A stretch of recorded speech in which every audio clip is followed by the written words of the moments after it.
ఓం నమ శివాయ. కుంభరాశి.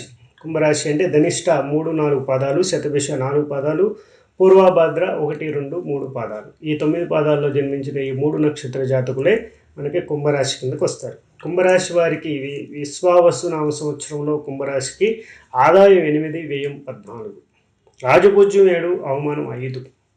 దాదాపుగా కుంభరాశి వారికి శని యొక్క ప్రభావం ప్రారంభంలో ఉంటుంది. అది అక్కడ నుంచి మీనరాశి అంటే ఏలినాటి శని ఎఫెక్ట్లోనే ఉంటాము దాదాపుగా. అయినా కూడా వీరికి మిశ్రమ ఫలితాలతో పాటుగా చాలా వరకు శుభ ఫలితాలు కూడా ఎక్కువ వచ్చే అవకాశమే ఉంటుంది.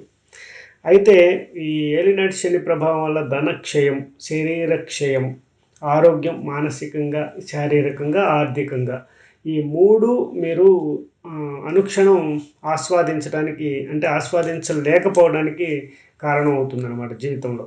కాబట్టి వీటి అన్నిటికీ కూడా దూరంగా ఉండటానికి కొంచెం క్రమశిక్షణ అలాగే నిశ్చలత అనేది అవసరం ఉంటుంది. అలాగే మీరు కొన్ని విషయాల్లో శారీరక శ్రమ అనేది అధికం చేయాల్సిన అవసరం ఉంటుంది. అలాగే కొన్ని కార్యక్రమాలు మీరు ప్రభుత్వ సంబంధం పరంగా ఏదైనా ప్రాజెక్ట్స్ చేపట్టినా కూడా వాటి పర్మిషన్స్ కానీ, నిబంధనలు లోబడి రాకపోవడం కానీ, పర్మిషన్స్ రాకపోవడం కానీ ఇలా మిమ్మల్ని కొద్దిగా నిరాశకు గురి చేసే అవకాశం ఉంటుంది. ఉద్యోగ వ్యాపారాల్లో కూడా కొంచెం మందకొడిగానే ఉండే అవకాశం ఉంటుంది. అలాగే ఈ సంవత్సరం ప్రారంభం అంటే 3 months తర్వాత నుండి అయితే దాదాపుగా మీకు పుష్కరాలు స్టార్ట్ అయింది. సరస్వతి పుష్కరం ప్రారంభం అంటే మే నుంచి మీరు కొంచెం ప్లెజెంట్గా ఉండే ఛాన్సెస్ ఎక్కువ ఉంటుంది అన్నమాట. తప్పకుండా అప్పులు అనేది చేయాల్సి వస్తుంది. అలాగే గోల్డ్ కూడా తాకట్టు పెట్టడాలు ఇలాంటివి కూడా జరుగుతాయి. కొంత బయటకు వచ్చినా కొంత లోపలికి వెళ్ళటం ఇలా జరుగుతుందన్నమాట. సంఘంలో మీ గౌరవ మర్యాదలకు ఎటువంటి లోపం ఉండదు. అలాగే ధన యోగం కూడా యాక్టివేట్ అవుతుంది. ఇయర్ ఎండింగ్ చాలా బాగా ఉండబోతుంది అనేది చెప్పుకోవచ్చు. దాదాపుగా 2 months బాగుంటే 2 months బాగోదనుకొని మీరు ప్రిపేర్ అవ్వాల్సిన అవసరం ఉంటుందన్నమాట.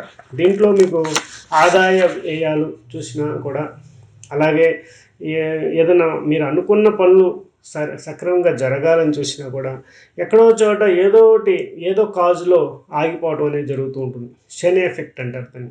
కాబట్టి ఈ శని ప్రభావాన్ని మీరు తగ్గించుకోవాలి అంటే శనికి అనుకూలమైనటువంటి పనులు, కొన్ని ధర్మ సంబంధమైన పనులు చేయాల్సి ఉంటాయి. దాన ధర్మాలు చేయాల్సి ఉంటుంది, తీర్థయాత్రల దర్శనం చేయాల్సి ఉంటుంది, అన్నదానం చేయాల్సి ఉంటుంది, వస్త్రదానం చేయాల్సి ఉంటుంది.